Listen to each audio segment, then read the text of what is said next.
कफ के प्रभाव में जो भी बच्चे हैं उनके खान पान में भागवत जी कहते हैं दूध सबसे आवश्यक। दूध, बिना दूध के बच्चों का जीवन नहीं। दूध तो उनके लिए सबसे आवश्यक। दूसरी कोई चीज उनके लिए आवश्यक है, वो है मक्खन। मक्खन, लोनी कहते हैं, मक्खन कहते हैं, लोनी। और फिर तीसरी चीज है घी, उसके बाद तेल, और उसके बाद जो भी आप साधारण चीजें खा रहे हैं। गुड़ बच्चों को बहुत ही आवश्यक है, क्योंकि कफ को संतुलित रखने में जो जो चीजें मदद कर रही हैं, घी है देशी गाय का, दूध है, दही है, मट्ठा है, मक्खन है, गुड़ है, ये सब कफ को संतुलित रखने वाली चीजें। तो ये बच्चों के भोजन में नियमित। अब गुड़ जो है ना, कई फॉर्म में खा सकते हैं बच्चे। सीधे गुड़ खा सकते हैं, गुड़ की पट्टी खा सकते हैं, चिक्की जिसको आप कहते हैं, तिल में हो तो बहुत अच्छा, मूंगफली में है तो भी चलेगा, नहीं तो चने में खा सकते हैं। तो बच्चों के डेली डाइट में ये चीजें रहनी चाहिए। गुड़ रहना चाहिए, तिल रहना चाहिए, मूंगफली रहनी चाहिए। ये सब चीजें जिनको आप महसूस करते हैं ना भारी हैं, ये कफ को संतुलित रखने में मदद करते हैं। तो भारी चीजें बच्चों को नियमित रूप से दीजिए। एक ही चीज का निषेध है, एक ही चीज का निषेध बताया भागवत जी ने, पतला आटा। अब पतला आटा उन्होंने कहा है, पतला आटा माने बारीक आटा।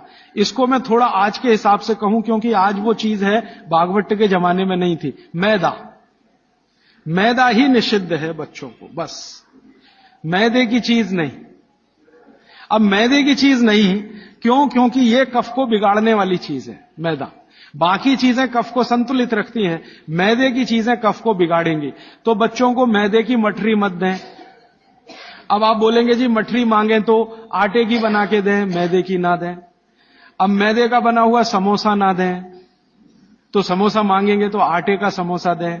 मैदे की कचौरी ना दें, कचौरी मांगेंगे तो आटे की दें।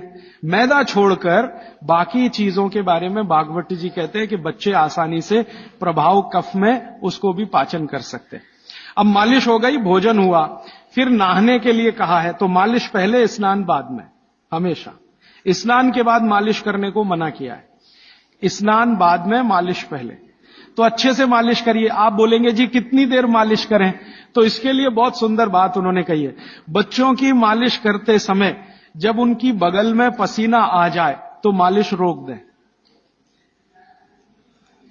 घड़ी के हिसाब से नहीं बताया उन्होंने कि 10 घंटे करें कि 20 घंटे, 40 मिनट, या समय उन्होंने बताया नहीं, क्योंकि हर बच्चे के लिए वो अलग होगा।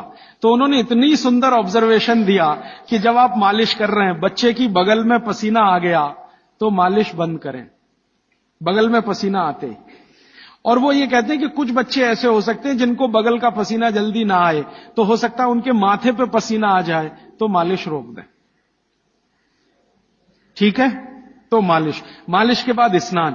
स्नान के लिए भागवत जी कहते हैं कि जो भी चीजें कफ को कम करती हैं वही चीजें स्नान में उपयोग करें।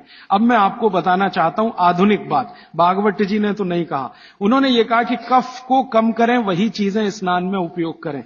तो कफ को कम करने वाली सबसे बेहतरीन चीज आपके घर में है चने का आटा। दूसरी बेहतरीन चीज है ये जो हमारे देश में संभव है, पता नहीं आपको मिलेगा कि नहीं, चंदन की लकड़ी का पाउडर। भागवत जी ने कहा है कि ये बहुत कफ को कंट्रोल रखता है। तो चंदन की लकड़ी का पाउडर माने चंदन पाउडर, चने का आटा, और मोटा आटा कोई भी, गेहूं का हो, चने का हो, दाल का हो, मोटा आटा। फिर कहते हैं मसूर की दाल का आटा, फिर वो कहते हैं मूंग की दाल का आटा। ये सब कफ को कम करने वाली चीज है। तो कहते हैं बच्चों का स्नान इन्हीं से कराएं ताकि कफ कम रहे। मतलब सी बात है, साबुन ना लगाएं, क्योंकि ये जो साबुन है ना, ये केमिकल है। केमिकल माने सोडियम हाइड्रोक्साइड, सोडियम हाइड्रोक्साइड माने कास्टिक सोडा। ये कास्टिक सोडा तो कफ को भड़काने वाली चीज है, इसलिए बच्चों को साबुन गलती से भी ना लगाएं। उनको चने के आटे से नहलाएं, मुल्तानी मिट्टी से नहलाएं, चंदन पाउडर से नहलाएं, क्योंकि कफ को कम करने वाली ये सब चीजें हैं। इन चीजों से ही स्नान कराएं। उपटन बना के रखें घर में, उपटन से स्नान कराएं। बच्चों को साबुन गलती से भी नहीं। और साबुन जो गलती से आप लगा रहे हैं और आंख में गया तो सर्वनाश कर सकता है आंख का, क्योंकि आंख कफ के प्रभाव में है और साबुन बहुत तीखा होता है, वो पित्त और वात के प्रभाव की चीजें हैं। तो दुश्मन मिल गए दो एक साथ, साबुन और आंखों का जल, तो तकलीफ करेगा। वैसे भी बच्चे बहुत रोते हैं साबुन आंख में लगे, तो आजकल टीवी में एक विज्ञापन आने लगा, बिना आंसू निकालने वाला साबुन दुनिया में हो ही नहीं सकता। ये मूर्ख बनाने के तरीके हैं आपको। कोई भी साबुन आंसू ना निकाले, ये हो ही नहीं सकता, क्योंकि साबुन है ही पित्त और वात का, और आंखें हैं कफ की। लगेगा तो आंखों से आंसू निकलेंगे ही। हां, एक ही समय में हो सकता है कि साबुन में कास्टिक सोडा सबसे कम हो, ग्लिसरीन और तेल सबसे ज्यादा हो। तो ग्लिसरीन और तेल अगर सबसे ज्यादा है तो उबटन में ही तेल मिला के नहला देना। साबुन क्यों खरीद के ला रहे हैं? 35 रुपए का आता है Johnson and Johnson baby soap, 350 रुपए किलो। 35 रुपए का 100 ग्राम, 350 रुपए किलो। काजू से महंगा है, काजू 200 रुपए किलो, साबुन 350 रुपए किलो। बादाम से महंगा है, बादाम 300 रुपए किलो, साबुन 350 रुपए किलो। और नहा के जाएगा कहां? पानी में ही जाएगा ना। 350 रुपए किलो की चीज पानी में बाहर है। उससे अच्छा काजू खिला दें उनको, बादाम खिला दें। तो नहाने के लिए उबटन जो बहुत सस्ता पड़ता है, और क्वालिटी उसकी कैसे चेक करें कि कफ को नाश करता है, कफ को शमित रखता है, कफ को शांत रखता है। इसलिए उबटन का स्नान बच्चों को जरूरी। आगे बढ़ें। बच्चों का स्नान होने के बाद उनके खान पान का मैंने बता दिया। ऐसी चीजें उनको नियमित खिलानी है जो कफ को कम करती है। मैंने 3-4 चीजों के नाम लिए। दूध है, दही है, मट्ठा है, हर मोटा अनाज माने बाजरी है, जवारी है, ये सब कफ को शांत रखने वाली चीजें हैं। गाय का घी है ना, मक्खन और घी, मक्खन ज्यादा अच्छा है बच्चों को बनिस्बत घी के, क्योंकि मक्खन कफ को शांत रखने में मदद करता है।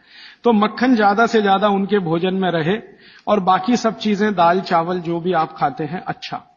फिर उसके बाद शाम के समय 3-4 बजे के आसपास क्या होता है, उनका पित्त थोड़ा बढ़ेगा। 12 से 4 के बीच में पित्त बढ़ता है। 12 बजे तक कफ के असर में है, 12 से 4 के बीच में पित्त बढ़ेगा। तो उस समय ऐसी चीजें खिलाएं जो घी की बनी हुई हैं, घी की बनी हुई चीज। और रात को ये बच्चे थोड़ा वात के असर में आते हैं। कफ तो सबसे ज्यादा है, लेकिन रात को वात के, तो वात को कम करने वाली चीजें रात को उनको दें। और वो मैं पहले दिन भी काफी बता चुका हूं। तो ये हो गया बच्चों की दिनचर्या। 7 बजे सोने के लिए का माहौल बनाने के लिए तैयारी करें। 7 बजे तक माहौल बने सोने का, तो 8 बजे सोएंगे। और माहौल बनाने में सबसे बड़ी मदद करेगा टीवी का स्विच ऑफ।